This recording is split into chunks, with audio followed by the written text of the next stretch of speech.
Hey guys, it's Young Wealth. Now today we're going to make a video on why you actually need 2000 XLM. Hey guys, it's Young Wealth. Now today we're going to make a video on why you need 2000 XLM, right? Why do you need it, right? Now you got to understand, we're going to break all that down today. But if you enjoy the content, you enjoy my hard work, smash the like button. That's the least you can do, all right? I'm talking to you in your bedroom on the bed. Smash the like button, all right? At the end of the day, the reason why I tell people to get 2000 XLM is not because I feel like 2000 XLM will get you rich in 2025. I feel like if you're trying to get a decent, significant return in 2025, you would need at least 25,000 XLM, right? At least 25,000 XLM to be reasonable, because with 25,000 XLM, you probably make upwards of 50,000. Okay. Now, the reason I'm breaking down, and I actually have the spreadsheets today, the reason I'm breaking down to get 2,000 XLM is because I feel like on this channel, I want to really teach people that crypto is not just going to end in 2025. Great technology does not just disappear off the face of the earth within one bull run. There's a lot of FUD right now saying 2025 is the last bull run, but I feel like that's far from the truth, right? And the reason I'm telling you guys that crypto won't really go nowhere is because Bitcoin follows a very important law, and that's the law of power. So graphs and assets and commodities that follow the law of power, examples of that is gold, silver, stuff like that. Like a lot of these precious, they follow the same law that Bitcoin follows. That means Bitcoin will indefinitely keep going up, regardless of the FUD, regardless of anything. It would indefinitely keep going up because for some reason it follows the universal power law. Now, if you don't know what it is, do some research, type it on YouTube, you'll find out. Now, how does that relate to XLM? Because if we know that Bitcoin is going to be around for a very long time, probably 100 years plus, we should look at the assets underneath Bitcoin that actually have better use cases and more technology than Bitcoin does. And one of those coins is actually XLM, where they can actually do cross-border payments. And the way we have to transfer money today, if I wanted to transfer, my sibling lives in Italy, right? If I wanted to transfer her money, it's going to take a couple of days to a month. If I was using the XLM, and actually using XLM's tech, Stellar's tech, I would be able to transfer her money in 3 to 5 seconds. And with no fee. So let's just get out of that. That's one problem that the world needs to fix. And once that problem is fixed, whoever fixes that problem, whatever technology fixes that problem, they will have trillions of dollars. At the end of the day, let's just look at the price point at XLM before we go into the spreadsheet, right? Now, it's actually at 9.2 cents. And to actually buy 2,000 XLM, it's only going to cost you $184. Now, the reason I'm saying get 2,000 is because we have to start thinking long term. Is it really going to hurt you if you say, you know what, I'm going to have 2,000 XLM that I just put aside and I never sell? And this spreadsheet is going to open your eyes to why putting aside 2,000 XLM and never selling for like until the long term, it's going to open your eyes on why it's a great idea, not financial advice.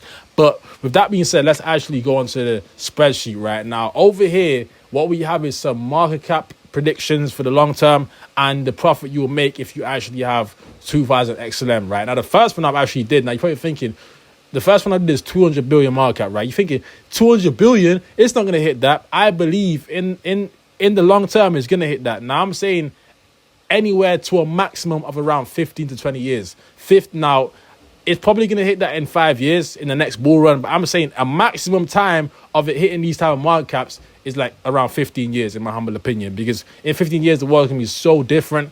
The tech that we talk about today, that's only narratives and actually speculation, it will be reality. So if the market cap at XLM in the long term actually hits 200 billion with 2,000 XLM, you actually, with a $184 investment, you would have $13,780. Just imagine if you say, you know what, I'm setting and forgetting this 2,000 XLM on a cold wallet, and I'm not even going to look at it. Then 5 years later, you check it, and that $184 has turned into 13 grand. That's amazing. Now, you can see here, I put super long-term projections. So don't think I'm saying this will happen next year, because it probably won't. But let's go on to the next market cap, right? This is all for long-term. If you're trying to look at how much you make in 2025 XLM, 2,000 XLM, I'm going to make a video on that soon, right? But it's not the video. It's for more long-term investors, right? The next one is 400 billion market cap. Now, if it is 400 billion market cap,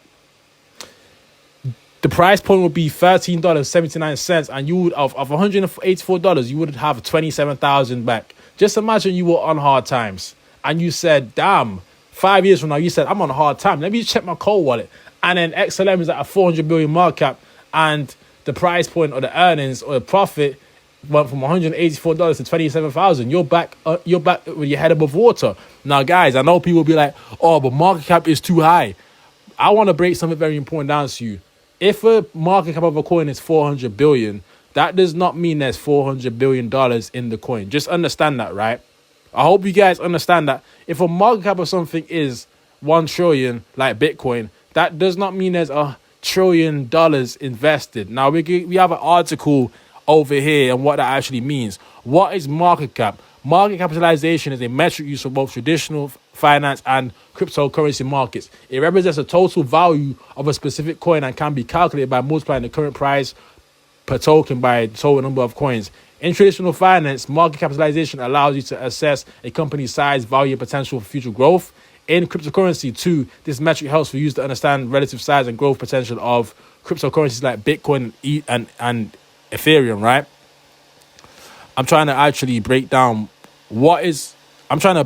something that can show you that it's not really, it don't relate to how much money is actually in the token. There's less money than the market cap is in the token. I hope you guys understand that. So with that being said, now we got out of the way, let's get back to the charts, right? So if it hits 500 billion and you're in hard times one day in 5 years' time, 500 billion is realistic. I don't care what you say. If we're talking about JP Morgan, there's $13 trillion in transactions a day. That JP Morgan bank alone does 13 million transactions, $13 million worth of transactions every day. Okay? Just knowing that, we're asking for a percentile of that. So XLM at 500 billion is not unrealistic and it's going to happen eventually. So that's why I'm holding long term. I still will sell take profits in 2025, but that don't mean I'm going to sell everything and just leave crypto fully. No, we have more money to make in the long term. It's not even fully adopted yet. There's less than 1 billion users. So if it's $500 billion, it'll be $17.24 and the profit margin will be $34,000. I can't wait for the long term. I can't wait for 10 years. I can't wait for 5 years' time. I mean, it's going to be beautiful. Just know you're gonna make money in 2025. Then in 2029, you're going to make more money. Woo! What a feeling. What a wonderful time to be alive. Now, the last one I want to actually break down is 750 billion market cap. That'll put the price point at XLM at $25.86, right? That will mean that with $184 invested, you actually have $51,724 back, which in my humble opinion, I don't know how long that would take, but I do feel like we will hit these type of numbers one day. That's why I made this chart, because I know it's speculation and I can't predict the future, but we have to be real with ourselves. Coins, let's look at coin market cap. Coins like Bitcoin are already at 1.2 trillion. Ethereum's at 300 billion. BNB's at 84 billion. And just understand that we are not anywhere near the prime of crypto right now. This is not the prime. We are still in the early stages. If you guys didn't already know that, we are still early to the party. This cryptocurrency technology has not been adopted on a mass scale yet, so it's still early. Just understand that, right? That's why I had to make this video breaking down why you need 2,000 XLM before it's unaffordable and for the long term. So with that being said, if you guys enjoyed the video, smash the like button, leave a comment, also subscribe. I also do have a Patreon where we are in a group chat where we talk about crypto 24/7. If you want to be part of the group chat, click the link in the description. With that being said, I'm out. Peace.